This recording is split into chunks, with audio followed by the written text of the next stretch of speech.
right, don't you know? Don't you know? Welcome to another edition of the Chirping Pucks podcast, the late night show here. Uh, Frank the Tank, Frankie No Deek, live here with my co-host Coach Becks. Coach Becks, how are you? Getting better. Finally getting over being sick. I think I missed you there for a little while, man. It's been a minute since we've been together. How you doing? Yeah, it has been a minute. I mean, we took a little break. We took a little break, and then we had a show schedule. We had to reschedule, and then here we are. I was out at Iceworks tonight, cheering Nice. on, doing some photo work for the Gremlins, giving them a little plug. They played Philadelphia Freeze tonight. Love the Gremlins. We're huge supporters of the Gremlins over here at the Triple Bucks podcast. Tough loss. 3-2 overtime, controversial call. Goaltender had the puck frozen. It was in the mix, couldn't see it, and ref didn't blow the whistle. Puck ends up in the net, Philadelphia Freeze. But yeah. Shout out to Dawn over there, to Jurgs, the whole crew. They're a great club, and Yeah, looking she's forward. done a heck of a job putting that team together and really building that program year after year. Yeah, It's she's a impressive great to see. captain.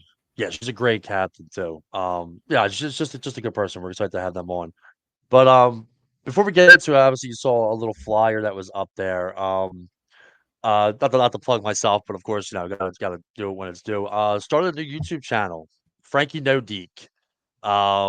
Please subscribe to the YouTube channel on YouTube at Frankie No Deek 59. So I'm gonna start doing a lot of content now where I'm getting my mic'd up. I'm mic'd up on during my men's league games, and I would appreciate if everybody can subscribe. So head on over to YouTube, Frankie No D59. Got a little clip here that we'll show, and then we'll get into the show. So here's a little clip that uh, Puck Pro Media, newest sponsor of the podcast. Make sure you follow them, Puck Pro Media. They're right there in the corner for any kind of services you may need, whether it be video, whatever it is. But Wing. here's a All little clip. right, here we go. Here we go. First line. Oh, so someone's trying to hit me. Oh, Bauer's playing defense tonight. Woo! I got off. Oh, come on. I got back. Stop. I got back. Well, I thought this was delayed offside. What is this, 12U? And there it is. But yeah, to see more, follow Frankie No Deek 59 on YouTube. But so the NHL season has come to an end. And great season, great playoffs. Like the playoffs are like there's nothing like it. There's nothing like hockey playoffs. I'm telling you, like wherever it may be. I'm a huge fan of it. I mean, to me, it's the hardest trophy to win. Most people Hands say down. that. I think everybody typically should say something like that because it really is. Like you don't know, like any team can really win. Like like with football, like with the rankings and stuff like that, you know who's typically going to make it. It's usually the top two teams. And there's an upset here and there, but the Stanley Cup is one of the toughest trophies to win. Besides men's league, of course, but we're here nor there. Yeah, right. Yeah, the old beer league. But yeah, That's a it's one heavy of the trophy toughest. to lift too, though.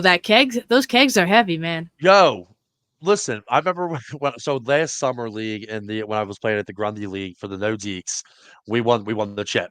It was my first year with them, and so they handed it off to me second, and I grabbed it and I threw it up, and I was like, "Whoa!" And I almost went back, dude.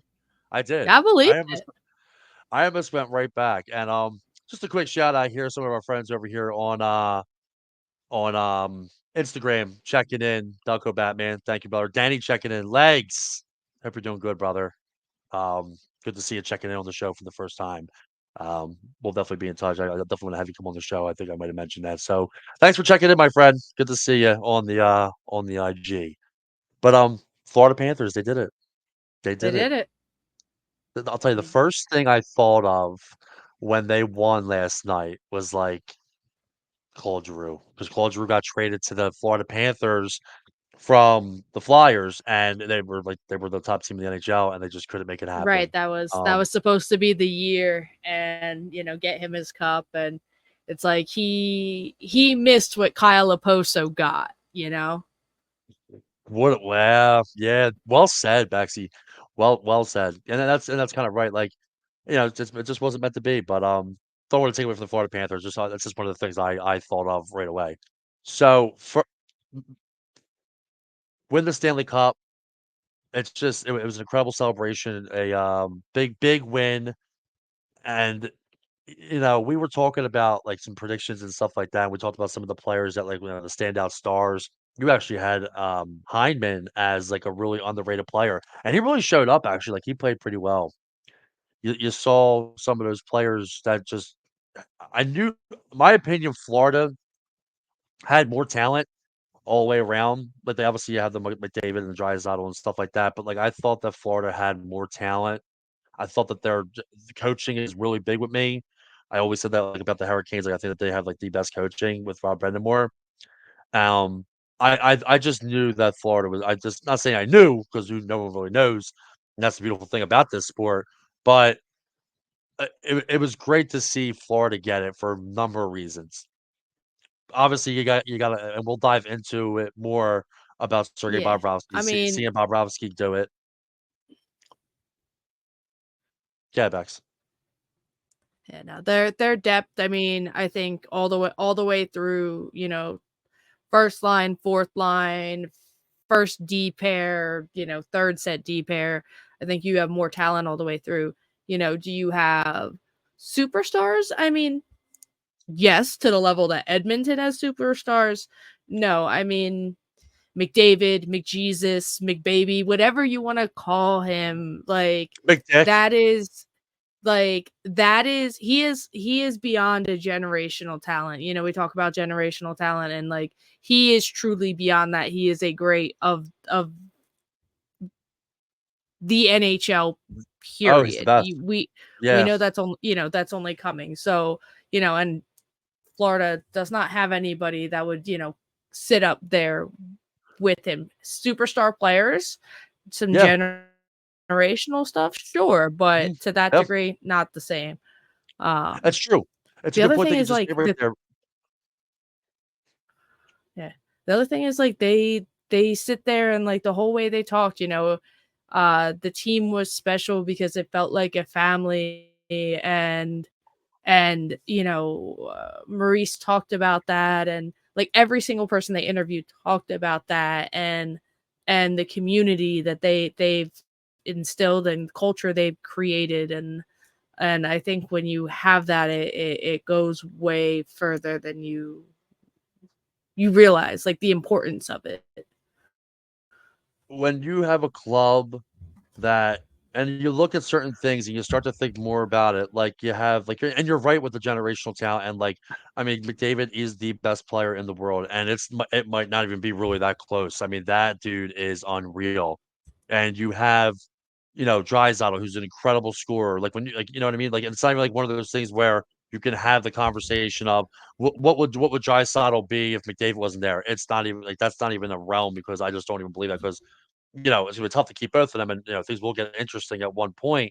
But you think about like how they won and like the meaning behind it. Like you have, you know, Matt Tkachuk, who I always said, hands down, if I was going to build an NHL team and I was going to have to surround that team around one player, Matt Tkachuk 100% is that guy for me personally. Um, that's just my opinion. If I was going to build a team, Matt Tkachuk 100% would be the guy that I would build it around. And like with his father, I watched his dad Keith Tkachuk growing up. Like you know what I mean, like winning it and then seeing him pass it off to him, that was absolutely incredible. A little bit of technical difficulties from Bex, but she'll be back momentarily. Um, seeing him pass it off to him, his father, that was absolutely incredible. You saw Brady there, like, and he was just enjoying himself. Like, it was just really cool to see, and seeing him hand it off to Bobrovsky second. Now, obviously, you have these like long year, 10-year players that have been playing for so long that finally get the cup. Bob being one of them, 17 years. Obviously, you saw like the Flyers had him. The tough move to make is to getting rid of him. Coach Back's back with us. Sorry. I was just more or less talking about, like the moments behind it. Like you saw, like Matt Tkachuk pass the trophy, the Stanley Cup off to his dad, and I had mentioned like if I was going to build a team around any player, it would be Matt Tkachuk, like hands down. That would be my one guy that I would pick. But there was just special meanings behind. Like obviously, Florida as a whole has been pretty successful with the Tampa Bay Lightning, with and now the Panthers. Like they're just a really, really good club. I love good gritty clubs too. Like obviously they have Ratko Gudas, who before he was with the Flyers for a little bit, and he didn't play this year, obviously. But like you have like those are guys that part of that club. Sam Bennett, everything around surrounding Sam Bennett, with obviously the hit with Marchand. Like it's crazy to think because Marchand had went off and said, like, listen, it's the playoffs. You do things like this to try and win when he had taken him out. Yeah. Like if that play didn't happen and if Marchand didn't go out for 2 games, what would have happened? Like you do literally everything you can to win. Um, it's the playoffs, you know what I'm saying? And people were hesitant on the move and what would have happened to Marchand, but then again, not many people like Marchand. But Yeah, I mean, it was an incredible series. I'm with you. I'm with you on, like you do what you have to do, but touching on the Kachuk thing, I mean, I think this is one of those people are gonna talk about the Yeah. impact of that trade Yeah. and the outcome of that trade for years to come, and it is going to be a benchmark Mhm. of measuring other trades after this. When he had gotten traded, because it's funny because like he left, and I believe like John Gaudreau left. Like they almost like Calgary brought in some players like that were like they brought in Kadri, and you almost thought like, wow. I mean, they had Markstrom, who incredible goaltender, but and obviously he left and went over to the New Jersey Devils. Yeah, we'll be But seeing him a lot this year yeah, coming we'll be up. seeing him a lot this year. Like, dude's a pretty solid freaking goaltender too. But, that just really helped their club, but, yeah, we'll get into that, like, when we cover, like, the start of the season and stuff like that. But, like, just the way that they won it, and the way that the series really went, like, it was pretty crazy, and, got a comment here, I'm gonna put this on the screen. So, my good friend Anna McNally, what's going on, brother? Thanks for checking in. The curse of Corey Perry continues, which is, I'm not a big curse guy, but it's kind of funny because, yeah, once again 4 times, man, like, he's on the squad and, things don't work out, and yeah, he had the big goal in one of the games this series. But, it was been part of the league for a long time, so he does have good veteran leadership, and I think that's why he was probably there. But, Yeah, but yeah, he he's says not, he he's not. says he's coming back. I He says know, he's not yeah, done. nobody wants to be done. I don't, you know what I mean? Um, Yeah. I he mean, I don't know. We had he's a couple retirement announcements this week, Andrew Cogliano being one. yeah, So I yeah. mean, it happens. Some guys, say they're done and they're done. But yeah, I think he's really trying to put it to the test here. So we'll That's see what absolutely true. happens. It's funny because you see, like you said, yeah, like you said, after, I mean, it's great to go out on top, and I think that that's really what solidifies. Excuse me, solidifies a lot of these players. Like after they win, that you call like why not call quits on top? Like what it's the decisions of the loss that brings you back. It's like, dude, we were right there. Let's come back and run it back, and then sometimes it happens, sometimes it doesn't. Um, Yeah. but it was a great game. It was a great series. Um, just kind of like how everything had happened. It really, really was. And I want to dive into now just kind of like a little bit about this series. And this is we're going to call this like the 3 wins to start, one more to win. Florida came in and just was really, really, really strong. Just really, Yeah, really they were strong. ripping. They were running them through the boards. Yeah, they were just playing really, really strong hockey. They go up 3-0 in the series. And, nobody expects the team to get swept. I mean, like, especially Edmonton. I think if Edmonton would have got swept, I mean, it would have been like, whoa, like that. I did not see that coming. And then Yeah. the 180 happens. And it's game 4, do or die, win and the cup's yours. And they come out and Edmonton comes out and absolutely destroys them. Like, it was a total 180. Like, the momentum just went right to Edmonton. Like, Florida had won those 3 games and then played well, and then Edmonton just starts to show up. And that had a lot to do, obviously, with McDavid, and he just started to take over. And when you have a player like that, he's one of those quiet leaders. Like not I'm gonna say like a Mike Richards, but like he shows up on the ice, and Yeah. when you have guys like that, people will start to follow behind you. Yeah.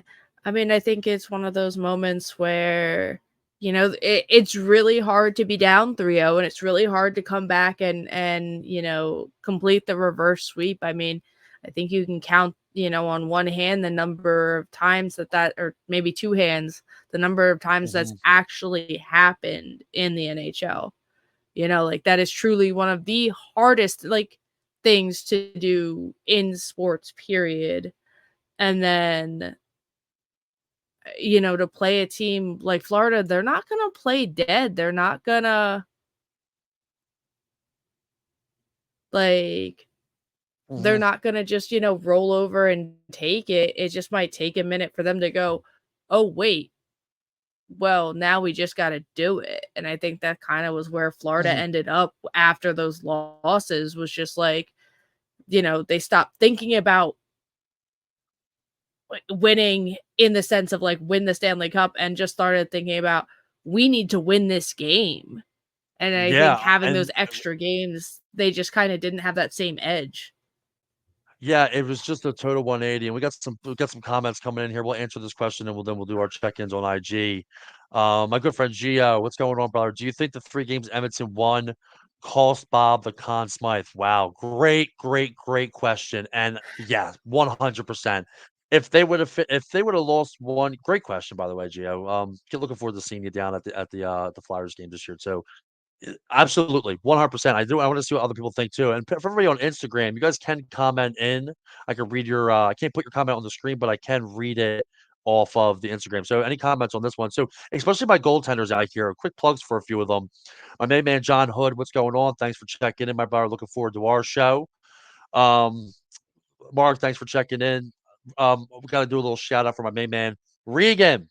Thanks for checking in, my brother. Gotta give you a little plug. My good friend Regan O'Grady just got accepted a position as the attack assistant coach for the Owen Sound. Congratulations, my friend. Definitely looking forward to having you come on too. Regan's out and does some work the work with like Winnipeg. He was the Manitoba Moose color commentator. We got to know each other pretty well from World Youth. That's my good friend over there. Congratulations again on your new role. But moving That's on. awesome. Yeah, Congrats to him. 100%. Oh yeah, he's the man. Yeah, I 100%. I say think that it absolutely did cost him. yeah, I mean, I think if those games are closer, if those losses are 1-goal losses, maybe Bob doesn't lose the Conn Smythe, but that 8-goal, 1 game, and I know not every goal went in against him, but, like, Mhm. you get yanked, man. Like, that's gonna definitely look a certain way, Yeah, yeah, yeah, so you I have to be think I think stellar. Yeah, absolutely. I think that he like when you win the Conn Smythe, and there's a couple things I'm going to touch on this as well, like with the Conn Smythe. Like you as a goaltender, like when you probably only can only lose one game. If you want to look at it, and like I said, my good friend John Hood's on watch, and I'd love to know your take on this too. Like probably only can lose one game. Um, but yeah, this definitely affected my comment is, and I want to actually know your opinion on this, since it was probably favorite that Bobrovsky was going to win the Conn Smythe, but considering that Connor McDavid won it, and we're going to touch on this a little bit later on, but I guess we can talk about it now. Considering that he won it, did they just not see anybody else? Because you know did they just not see anybody else on Florida that was good enough? Because, Rodriguez had an incredible playoff series, especially in the finals. And John Hood, my good friend from the UAHL, checks in right here. The consequence is for the whole playoffs, my vote was Bob. And the touch on that right here, his stats: 16-8, goals against average is a 2.32, and a save percentage of 906. That's incredible. I mean, that's right there. So you almost think about it. Look at what his record would have been. It would have been, six what, they knock off 3 losses there. So yeah, I think that definitely was played a factor in it. in the decision of why they went with McDavid. But did they just not see anybody else on Florida that was good enough to win that trophy? I mean, McDavid broke the record. I believe he broke like Gretzky's like assist record or something like that, which is incredible. It's the second time that a player who lost the cup won. I think Reggie Leach from the Flyers was the first. It's cool to see. Like, obviously, like you expect the champions to get that because obviously they won. So who like would be the standout? So it's cool to kind of see. But yeah, like who. So here's my question. I'm going to ask the our viewers this as well for Florida's sake. So Bob doesn't win it. Who would have been the next person in line on Florida if like the winner of the cup is the only one I can get like a Conn Smythe as well? Who would have won the Conn Smythe realistically? I mean, you could throw. I mean, their captain had an incredible playoffs too. I mean, he played incredible. But That's the loss, the, I the, was the gonna game, I was gonna lean on Barkov. Barkov, yeah. How can you not? Like, how can you not? Yeah. And I like mean, I think Rodriguez, he like he showed up played the incredible. most consistently because it like everybody forgets it's not just the final, it's the whole All playoffs, playoffs. right? Like, hmm so to me, that goes to Barkov. Like, if you're not giving it to Bob's, you're giving it to Barkov. Yeah, yeah. Whatever. Yeah. I mean, let me think here. Who would have I've? I don't know who I would have also picked on Florida. It's really close. I mean, Rodriguez had some big goals. Like he had one game where he scored two. Like, talk about a guy that you just didn't expect. Like, I mean, that's what the hockey playoffs are all about. You get those guys that just show up, and that's why this it's the hardest trophy to win. Like, it takes like a goaltender to steal a game for you. It takes like that player like to bump up, like almost like even like that Sam Bennett, like to like Right. really Or show up. Verhage finally showing up on game 7. Literally, literally. Like, he had a Or goal and an assist. He didn't do anything the whole rest of the time. Jordan Tyler checks in. What's going on, brother? Another good hockey player. If it's any time, this would have been the time Connor McDavid wins. Another comment he also has here. I think they're going to come out with a lot of injuries by all players from both teams. Edmonton looked tired. Great point you make on that because when they pulled the goalie and you saw like Edmonton trying to get it going, and you saw that like the puck carrier getting ready to bring it up, dude, they were gassed. They were They gassed. were Well, just they said oh, they were gassed. that top unit, those top 5 guys had Yeah, over 15 minutes of ice time in the 3rd period. So, what? I think McDavid was like 16:25 with time on ice. you were playing Like down. I'd be exhausted. Like, nothing for nothing. I think in my league that's a whole period. Yeah, you're absolutely right. And checking on Instagram here, John Hood once again. Verhage would have been my other vote. So yeah, he would have picked him. Jordan Tyler, thanks for checking in again. I'm wondering if they could have conserved their energy more. I just don't know how they would have. I mean, because you knew that you realistically, and I looked at this and I was starting to make my notes, and when I was dissecting the game a little bit more, Draisaitl hasn't scored in 8 games. You know, that was a I huge, think huge. he's gonna be somebody coming out with an injury. I mean, they all are, but I think he's gonna come out with something pretty big because he couldn't move. No, he couldn't move, and listen, and to think, without him producing the way that he always produces, like they were still 1 game away. You know, could you imagine if he would could have Yeah. got like, they essentially were able to come back from 3-0, force a game 7, lose by 1 goal without your number 2 best player, possibly your best scorer. Because listen, there's been times where he scored more goals than McDavid. Like your best Yeah. scorer, I mean, okay? yeah. I think he's their best playmaker. Like Mhm. he's a pretty solid like setup guy. So yeah, Oh, he does it. to be missing that aspect. But I mean, if you think about it, what we say? So 15 minutes. We'll say 15 minutes on ice for that Mhm. third period for those 5 guys. I Yeah. think Florida had 4 shots in the whole period, right? So those shots probably came on like, those 5 minutes where those players were not on the ice. And the only thing between them and a lot of goals was Bob's. Like, you need superstar players to play out of this world, and it took 1 to stop 5. Oh yeah, and listen, the way you saw Bob was just playing outrageous, and obviously people go back to like just the fact of like not having him with the Flyers anymore. Like he he he just played on his head, man. Like I said, if when like the playoffs just elevate certain players, or and you saw Bob's game just elevate, and not to mention like their coaching is just incredible.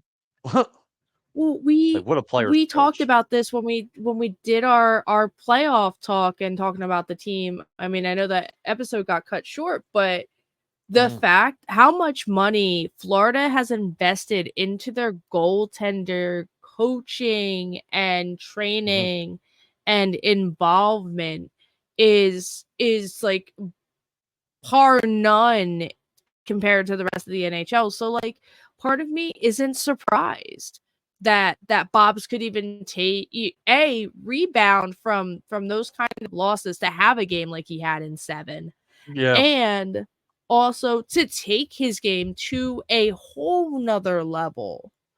From the regular season into playoffs, into the final, into game 7 after everything that transpired in 4 through 6, Like yeah. that's just insane. So we were talking about the time on ice. So you saw Leon Draisaitl, I have some stats up here, and these are brought to you by on NHL.com. Draisaitl, 22 minutes on ice. McDavid, 25:42. Those are Provorov was averaging less than that, and he was playing almost 20, like you know what I mean? Like these guys were just on. Right. Zach Hyman, 24 minutes. You want to talk about get Evan Bouchard, almost 30 minutes. He played. That's half a He game. led the That's a half a yeah, game. it's half a game. Like your main guys were just But like, absolutely gassed. dude, but like, if it broke it down by play by period, like look at those third period numbers. They're crazy. Yeah, sadly it doesn't show that, but yeah, I mean you had to put when you I mean listen, it's do or die. When you play down and you're down in game 7, you do everything you can. Realistically, you have to do everything you can, and that's kind of what where like I mean, but they just played all these games. I mean, the body's beat up. The body's beat up. I mean, these guys are trained, and don't get me wrong, but like, Yeah. listen, still human. It was a great. It was just it was a great series. Like I had Florida winning it. Um, it was incredible. Like it was incredible just seeing all the celebrations. It was incredible seeing the to Chuck get it, and we'll start the transition into with talk about Paul Maurice now. Um, we've got a couple more comments here. I just want to put this up here. Do the do the Flyers this is from Gio, do the Flyers have a center good enough to feed Mitchkov for goal scoring, or does a trade make sense? Well, just off the top of my head, and we're definitely gonna do our Mitchkov talk on our next episode. We didn't wanna combine the 2 because we didn't really wanna take away too much, but yeah, that is big news. Mitchkov is coming to the Flyers. Do the Flyers have a center good enough? I mean, who we gotta think about who would you pair, right? Who do you pair it with? Who do you pair? What's the line? Right now, yeah, I mean, so I think yeah, as far as do I we have think that a all-star center? no, we don't have any all-stars. Maybe not, but I think Frost is going to be a hell of a setup man. I give you like even What's up, man? Kate's, because like Mishkov's Mhm, so offensive minded. Kate's with his defensive play and his vision can mhm. be a great setup guy. Yeah, I I think just think the there's talent alone potential with that Michkov. we don't realize. Plus, let's see what happens come Friday. Yeah, for sure, and we're definitely looking forward to that. And I think that Mitchkov's talent alone, like, can like almost like succumb some of the lack of other players. Like he's just that guy, realistically. But yeah, Gio, good question. Um, we'll definitely be talking more Mitchkov stuff like in our later episodes. But we just a really good question though. But so Paul Maurice, what a story! You see what happened in Winnipeg. I mean, it just I think he has the record in the NHL for the most losses as a head coach. Um, and he's just got hired. This is his second year, comes in and he wins the cup. And you want to talk about like, you know, coaches and like especially with the media. So most people know, and if you don't, so we have some new people watching. So I spent some time with the media with the Philadelphia Flyers as a journalist. I got to cover the team as a writer for 2 years with Flyers Nitty Gritty. Got to meet the player. Obviously, I got to interview the players, and you see how some of these guys can be with the media. Obviously, Philadelphia, we've had some players that definitely didn't want to talk to us, and coaches. Well, I had some good coaches. AV was here when I was doing it, so he was awesome. What a guy! The respect that he gives towards the media. When they brought that cup over to him and he just says, "Hold on 1 second," and he's celebrating and he comes back over, he gives just great explanations of everything. Like, just what a coach. I don't want to put him in the category of the underrated, overrated because I don't think he's like too high or too low. He's just he's just a really good coach. He's just a good coach, definitely a player's coach, and just people respect him. He's not a jerk. Like, I mean, there's a lot of coaches out there could be jerks, which is why some of them don't have jobs. There's the real hard nosed like guys like John Tortorella. He's having fun. The game of hockey, you gotta have fun while you're playing it. Like, I mean, it can be so stressful. If you gotta have fun out there. And this whole club, Florida was just having some fun, man. They were just having so much fun out there. And a lot of that I think has to do with the leader and the way that Paul Maurice kind of kept this team going. I mean, shit. Look, you go even this playoff run when Paul Maurice called that timeout, and the next shift, boom, they come out and they score. Like he's got their attention. Lead by example. Any leader, whether it be a coach, whether it be a captain, maybe it would be even if you don't, if it's even like men's league and you don't have a captain, but you know who your leaders are, the guys who are vocal, they are looking for you. Like, I'm not saying that people just don't like, beer leagues like too not too serious or whatever, but I'm still trying to lead out there and stuff like that. You know, you have to have those leaders, and Paul Maurice is an incredible leader, incredible leader, and that's also a big reason why this team won. When you have that kind of leadership behind you, it's a big deal. It really is, and coaching goes a long way. Like I said, I've always said about the Carolina Hurricanes with the way that Rob Brendan has coached that team, and like I don't, it's crazy about that because I don't know what they need to get over the hump, but there's just a lot of talent out there. But Florida wins it. I did not see it go into 7 games. I didn't see a sweep either, but I definitely didn't see it go into 7. You the turnaround from the first 3 games to the next 3, the final 3 essentially, that was probably one of my concerns. So if I'm gonna take away any concern with the way that they won, because, the season's over now, not taking anything away from them winning the Stanley Cup. I couldn't be happier realistically. I mean, besides if the Flyers would have won, of course.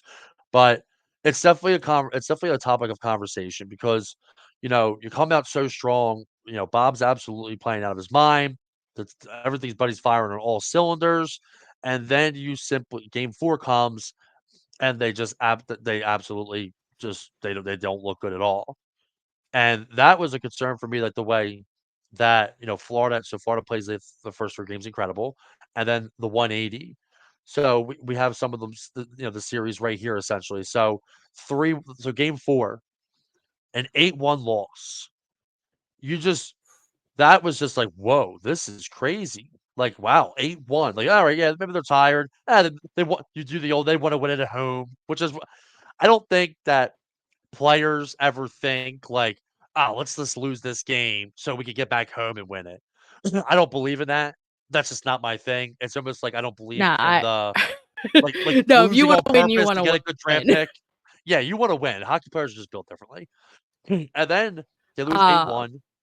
no, I mean, but And that then, one you throw away. That game 8-1, you just like as coach as Marie's like, you're just like, guys, fuck that. Let's never talk about it again, and let's go for 3 days from now because we have a long ass flight back home. oh, for sure. And this was the furthest it's ever been. It was over 2,000 miles. But it's like, so from that standpoint, absolutely. But like you and I, as podcasters covering the sport, we have to think like, whoa, like what happened there? Like as well as they played, and as I don't want to say flat, but yeah, almost like kind of flat. Like Edmonton just didn't really look too good, and they come out with an 8-1. And then it's like, whoa, wow, they really, you can obviously say, hey, it's a loss, move on. Doesn't matter how much you lose by. Oh, I can't really disregard that.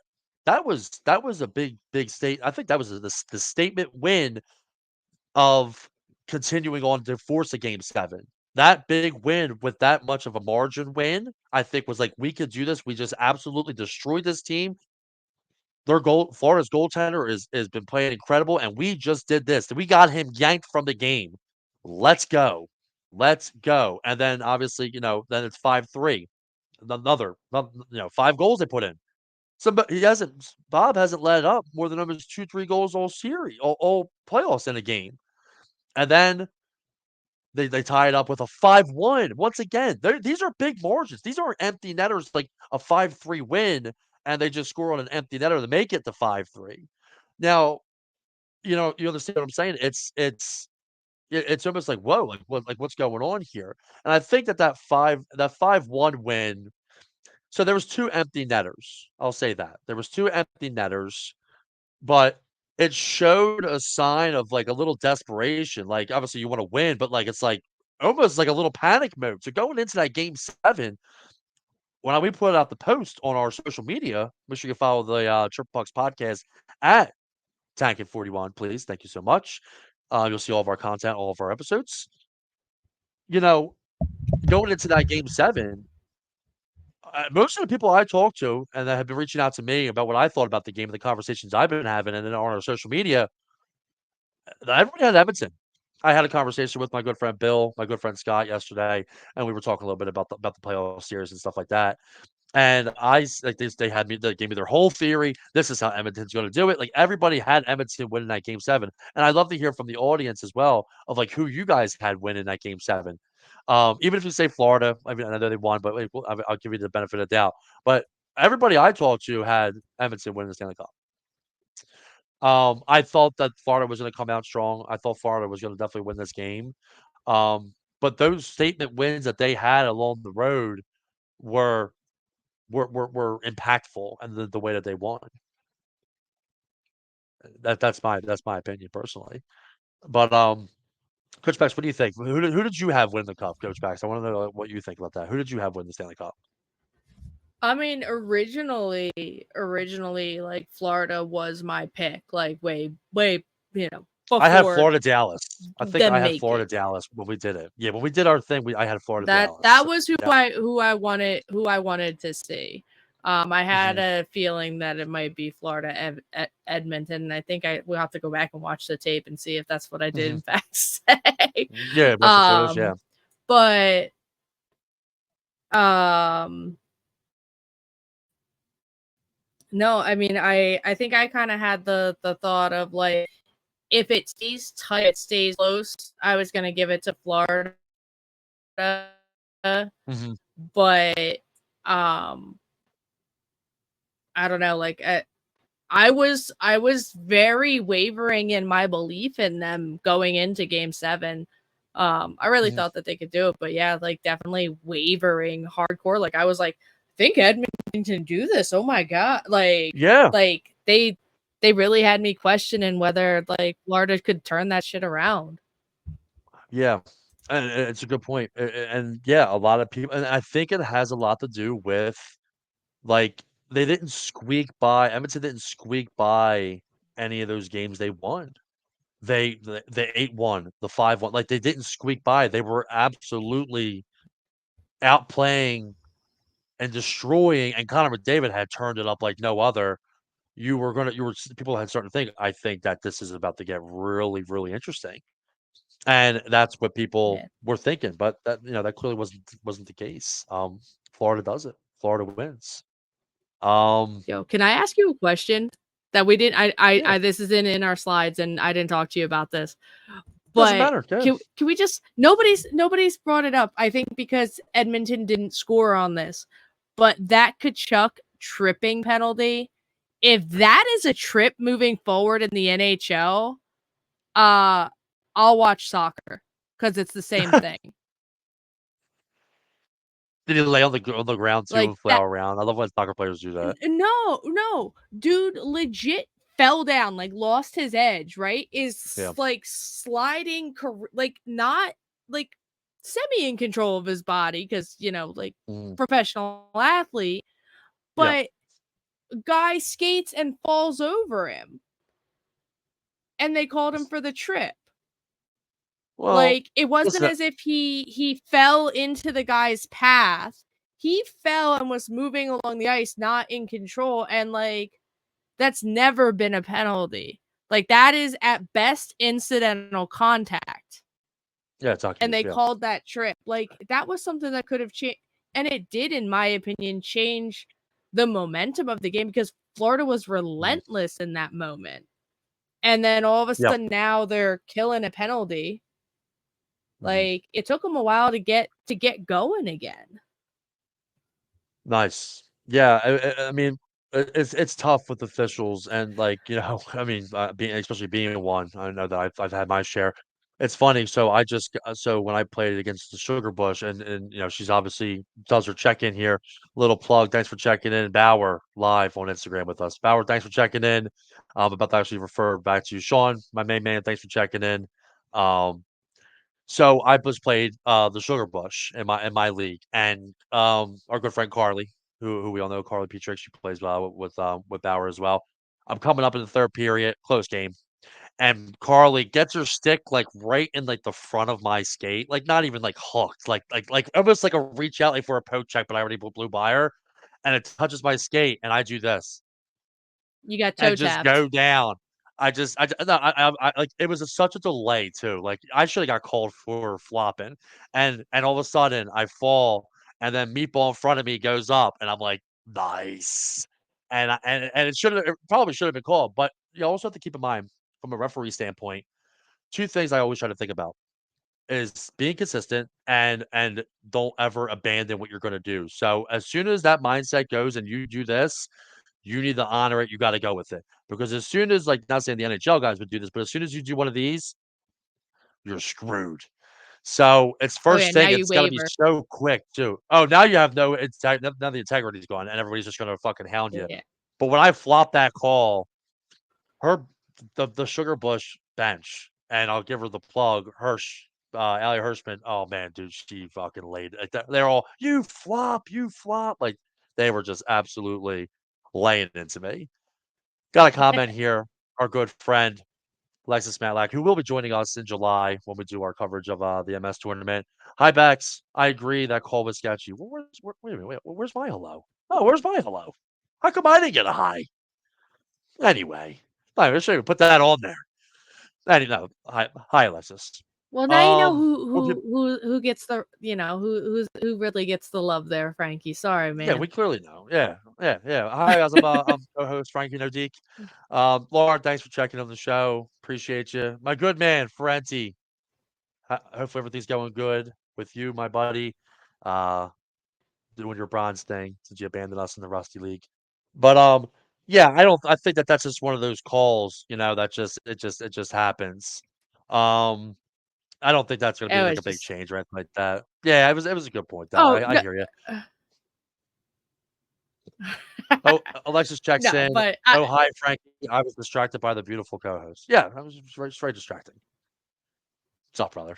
no, but nah, that it was just like I've seen bad calls and like I never want to like I said get the ref life, get the you got to stick to what you said even if it's a little weird, but like that one, Yeah, you man, it have was to. like they were looking to call something and they it was in such poor taste. Like, really, if that had been a deciding factor, it would have been like people would be in uproar right now. Look at the Like game I said, tonight I was just at.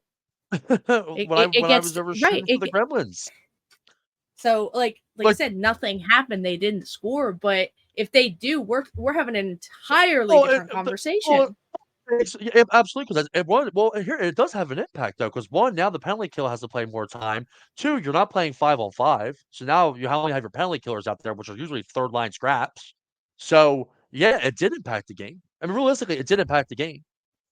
You got to be. I mean, those it calls 100% did. But I'm just saying, it's not. We're not up in arms right now. The refs get it.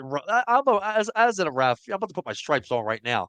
As a ref, like we take enough shit from people. Like so as a ref, like I never ever had like a real questionable call on like a penalty where somebody was like, "What the hell was that?" Like, well, I think one time, which was actually similar to the call that Meatball had when guy was going by and he was doing like almost like a poke check. His stick got in there. Barely, probably, but it touched it, and the guy went down, arm was up, but I had to honor the call because I already went up.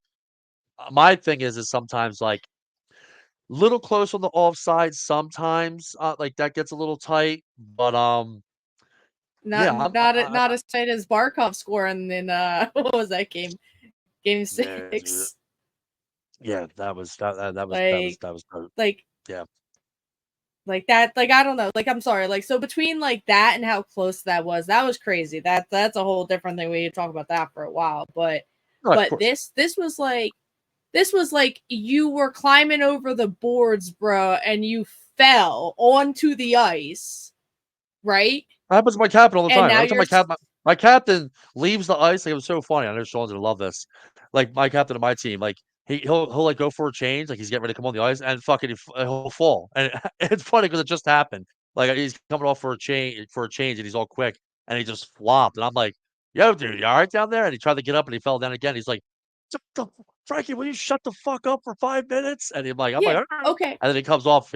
Okay, so right, your dude goes to go on the ice. He falls. He's sliding towards the center ice line, and somebody from their team is skating up, not with the puck, skating up and trips over him and falls down.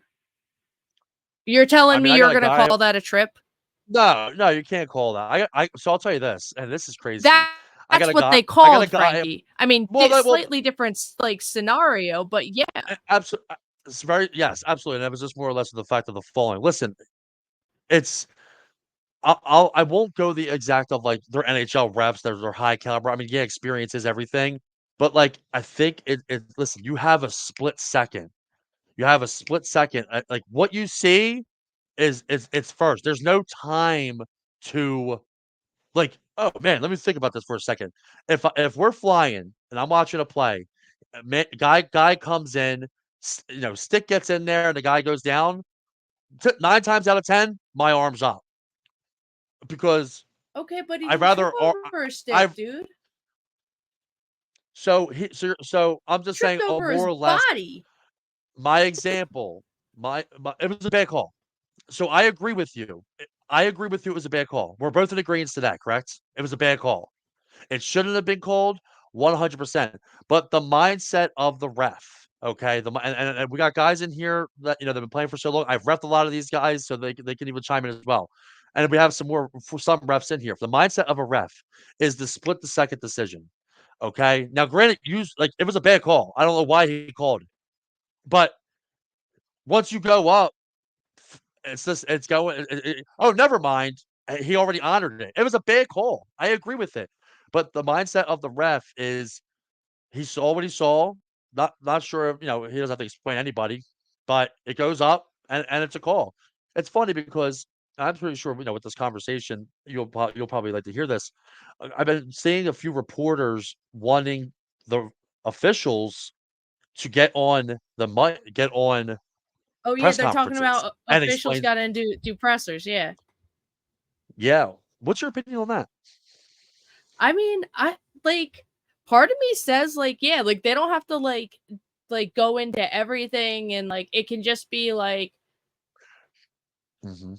this occurrence, and this occurrence, and those are the Yeah, three well, those are the things. questions they're gonna get. Yeah, those are the questions that they're Right. Well, probably yeah, gonna but I get. mean, like guys could really get in on refs, and like they could Oh, like yeah, like I why think did it you would miss have to that be offsides? Why did you do this? like Absolutely right, 100%. like so Mhm. I think it's less the reporters like questioning and more specific incidents within the game are addressed, whether it be a penalty, a goal, an offsides, and they just say like just matter This of is what we factly saw. like this is what I saw. This is what we Yeah, saw, and it's like tough because referees get so much abuse, dude. Like, I would even be okay if, y so people in the press box, the reporters, et cetera, like, 24 hours later, essentially, or 24 hours later, referees have to log certain things that happen to where, like, reporters can go back and look at the log of the explanation. So it's not like the referees right, have to go in front of a mic, like, say, "Hey, per the officiating box, this was the explanation given." And then you can report on that, or you can cover that instead of putting the refs up there because that could get ugly. I mean, it can right, get ugly, but, that's the concern there, and that's like so yeah, I think there should be an accountability of like why the hell did you make that call? What did you see that even exactly. I Mhm. can't even, who is it that they always bring in as their like professional like referee to answer the questions on the Yeah, yeah, like I know, well, it analysis depends on the like station, yeah. yeah, yeah, like when even like that person is like like I want to know what Yeah. you saw, sir, please. One hun well, I mean, yeah, I mean, 100%, and the good thing is we have, as an official, like, I'm not a professional or anything like that, but I can, I passed the test. I'm obviously, a lower level, but, like, I passed the test for a reason. Like, I could give my take on certain plays now and watching them. So, going forward, if we ever wanna dissect a play, we absolutely could. The thing Yeah. that Oh, of the topic of this conversation, real quick, if you don't mind, a lot of this stemmed from that Flyers game where Tortorella wouldn't leave the bench and the way that he was acting towards officials when a player was told to leave. That's a reason why it's tough to, like, get these officials in front because, dude, officials, like, they can get a lot of shit, and they control the absolutely. game. It's why there's such a shortage out there of referees and let alone like good referees, qualified referees. And Mhm. that's obviously something we've discussed before. And I don't, I'm not trying to sit here and like rip dude apart, but like Yeah, I and know. usually, like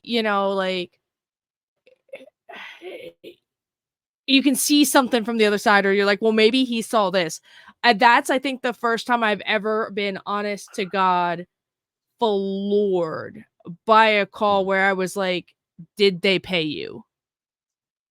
Like that that was my feeling in that moment was I was like, What is it? What is You're it? Bill Donahue? Remember Bill Donahue, the NBA official?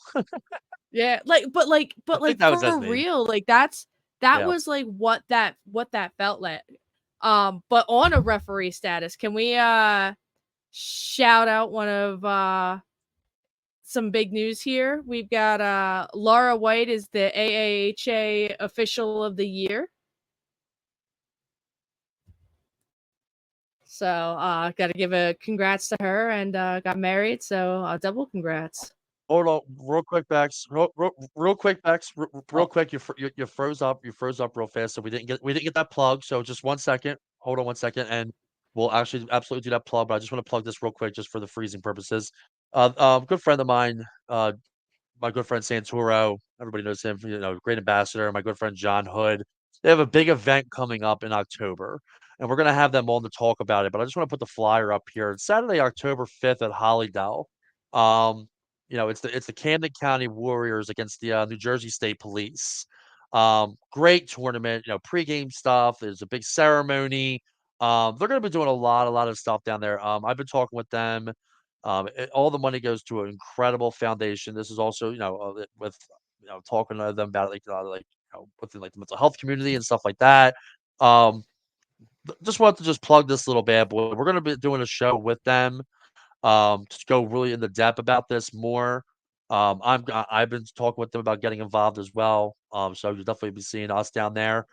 Just wanted to put that up there and give that little plug for them for the big game that's coming up in October. Obviously, we have some time, but I just wanted to put it up there just to give it a mention. But Coach Becks, go right ahead. Since we're on the topic of officials, go ahead, give your plug. Yeah. So AAHA Referee of the Year was announced, and it was Laura White, who Santora Hey, was. our friend Laura. All right. Yeah, our good friend Laura, AAHA Referee of the Year. So shout out to her. Nice. Awesome. I was just in her wedding. Yes, you Santora did the were. nuptials. Believe it or not. So we got a little double congrats to Santoro her. did? Yeah.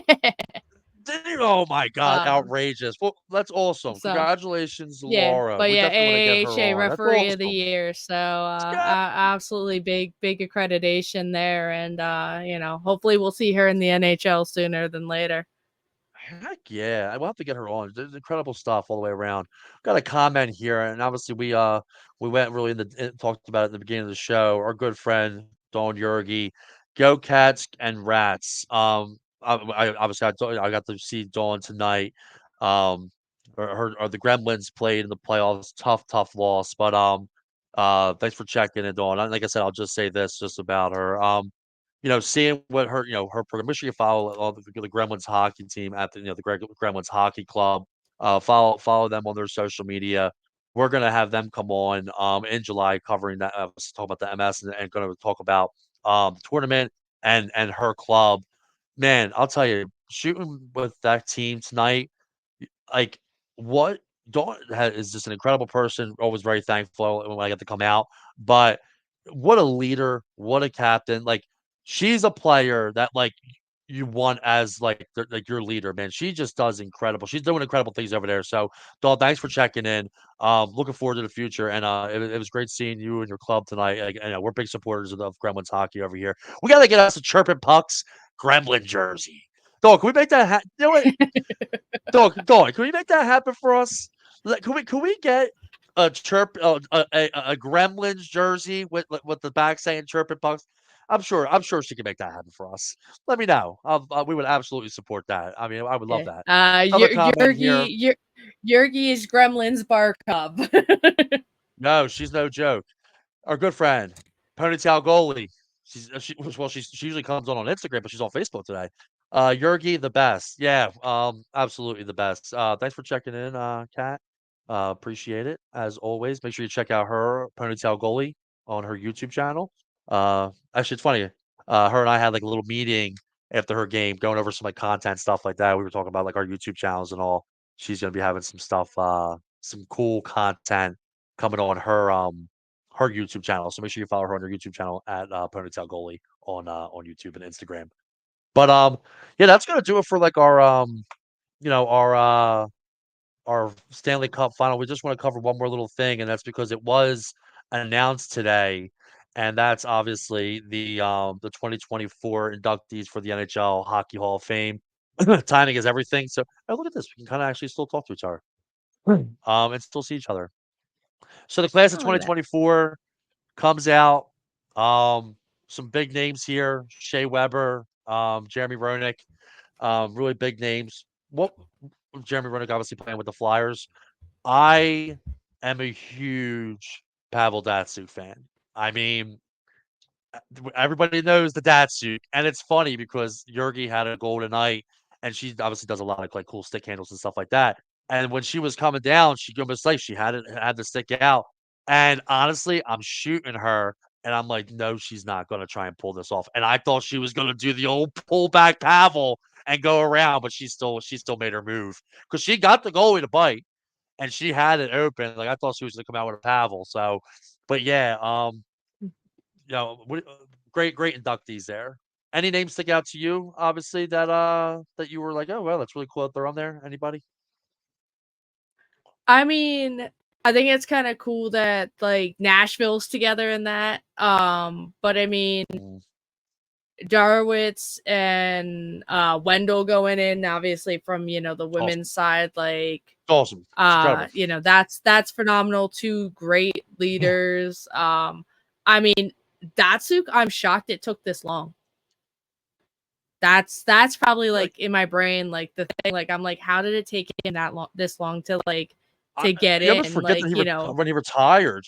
I feel like I just saw him still playing like over another league, but like, dude, like with that Detroit team, like they already had so many, and all of a sudden here comes this rookie, and like he's probably, excuse me, one of my favorite players of like all time. Like obviously, like besides like the Flyers guys, like big Yeah. Forsberg fan, but Pavel Datsyuk was, I mean, the Datsyuk, the Pavel, dude. You know what I mean? He was the Yeah. best. So So the way I look at it, right? Like you gotta like players that change the game, right? Like to me, his hands changed the game for the next generation. silky mitts, Right? Silk, like in the dude, way the that like silkiest. Bure was Yeah. speed that we'd never seen before. Mhm. Pavel was And control hands the like puck. we never. Mhm. That's what I'm saying. The Mhm. you can still watch highlights of him putting guys on his ass just from his stick handling, and like Yeah. you'd be like, he could do that to kids in the NHL right now. Like Oh yeah, no, for sure. he's the guy who inspired the Patrick Kanes and like those next 100%. generations, and now we're seeing the fruits of that, of like these guys pulling Michigans and like A all lot. these kids on a lot, right? And then there's like the whole subset of like these guys on Instagram, TikTok, YouTube, that like they're doing crazy stick tricks that like I don't know, when I was 10 years old, I wasn't like, could I flip this in the air? Could I flip my stick? Could I catch it? Could I dribble it like a lacrosse Yeah. ball? And I played That's a lacrosse good and I was point. like, now that's not possible. Like, and to me, it's Yeah. like in my mind, Datsuk is what made that stuff possible. So like to me, That's for a him to not be in till now is crazy. That's a good point you make, like, about, like, the stick handle thing, and Jurgs, if you're still on, I wanna know, like, your take on this, like, what kinda influenced you? Because obviously and make sure you follow, Dawn Yorker on social media and follow Gremlins Hockey, because she's always doing some good content. She does a lot of cool stick handles. What Dawn, and I know, like, I feel like I'm asking, like, but she's not even really here, but who got was there an inspiration for you, Dawn, like, that kind of got you going to really wanting to work on your control? Obviously, I know that you're really big on like, improving your game and becoming, a better player and stuff like that. And you focus on skill and really want to improve and not just by playing, but actually doing stuff outside of it. And is there anybody that kind of like, inspired you to do that? Because she's good too, man. Like when she's doing her moves, like she's got mitts. She's an incredible player. I want to know if anybody kind of inspired her, but like, yeah, it's a good point that you made, Coach. Was the players that like inspired because you're 100% right. Like for example, like Ovechkin, like when he used to go down, when he had that goal where he went down and spat on his head. We all used to try that in open hockey. Like we would all try and do the spin. We would all try to do the Pavel or the Forsberg. And you're right, like the next generation now people are doing the Michigan, and you're seeing it so often. The Michigan's been around forever, but it's that generation Right. now, like you're seeing it. I mean, shit, we see it sometimes like twice in a game. Like Anaheim Ducks. Actually, there's talks that that the Zegras. Flyers won him. Zegras. He did it like 2, 3 times already and scored. Oh, they also did the flip over. The Our flip the puck over and he yeah, hit it. That was the crazy Sonny too. Milano, yeah. But Yeah, man. but Mishkov scored 2 Michigans in one game. Just PS, that Yeah. the Flyers draft pick that's coming over. 2 Michigans, one game. Cameron? He's gonna give John Tortorella a freaking coronary. Dude, I can't wait. You're gonna get me all pumped up. But yeah, great induction class. Obviously, Jeremy Roenick. We can touch on him for a minute. Like, he was with the Philadelphia Flyers for a while. A lot of people remember him when he had, the Toronto series where Darcy Tucker hit Sammy Kapanen, and Kapanen came off, and Jeremy Roenick came right into play, went bar down, and he does a little celebration and sent the Flyers. Awesome to see JR get in there. Really, really, really cool to see Jeremy Roenick get in there. That was probably, Yeah. I was surprised. He was Yeah, always a he's really a great he player, American born. But yeah, I don't think he ever won a Stanley Cup, did he? I don't think he ever won a cup. He was with the Blackhawks for a while. He was with us for a while. Yeah, the Kings. Yeah, I don't know if he won a Stanley Cup. I'll have to look into that. But he's a I don't know. great Yeah, ambassador of the game. Like really the only it's important. blemish kind of he has was the the comment that got him kicked off His of opinions. main TV. Otherwise, Mhm. he made a He's got the inappropriate podcast joke. now. But Yeah, I know. oh He's got the yeah, yeah. podcast Like, now with but that's what I'm official Tim saying. Like, Deal. Yeah, he's always been an ambassador of the yeah, game, and he's always kept it real. absolutely. And like he is one of the great American players, so it doesn't surprise Oh me. yeah. I think the player that surprises me that's not in the Hall of Fame is Alexander McGillney. That is the player to me that I'm like, how is And he still he not had inducted? 8 years of 40+ goals. Like he was incredible. That's actually a good point. And actually, I'm looking it up as we're talking. If you want to like keep talking about McGillney because I want to see who actually were the nominees for this year. Uh Yeah, so I'm looking up. McGillney's been one. He's been one for multiple years in a row. I know in the women's front, Angela Ruggiero was another for the Hockey Hall of Fame, which I would love to see her go in because she's a great ambassador of the game. She actually went and played ECHL, like professional, Yeah. like I guess we call it men's hockey now. Yeah. So I think like there are people who are still coming, but yeah, to me, McGillney with not only like the his situation of coming over here is crazy, but it's like Yeah. to be like one of People the forgot like about that. true. Yeah. Yeah, right, like that's some Yeah. spy. Like to me, that's the movie that hasn't been made. That's like Mhm. you want to take spy thriller and mesh it with It was hockey. like Argo. It was like fucking Um, Fargo. Like how they fucking try to get the people back home and shit. It was crazy. yeah. So yeah, no, that one's definitely got a Hollywood cinema status. If somebody would get it together, just putting it out there, guys. Somebody make that movie for me. Yeah, let's make that movie. But Uh, yeah, I love it. Congratulations to all of them for sure. But yeah, it was a good one. Thanks for everybody for like tuning into the show tonight. I know we did a little bit late, but just want to do a little quick plug here for our good friends Puck Pro Media. Give them a follow, Puck Pro Media on all their social media platforms. Just type in Puck Pro Media. They're going to be doing a lot of video work together. They do my mic'd up stuff. So Puck Pro Media, give them a follow. Tell them the Triple Pucks podcast sent you. But yeah, that's gonna do it for us on this wonderful episode of the Triple Bucks podcast. Coach Becks, always here, always great to have you with me on a late night. I am Frankie No Deek. Thanks for checking in, and thanks for what was my oh see what was it? see, See you later or see you on another late, time. maybe.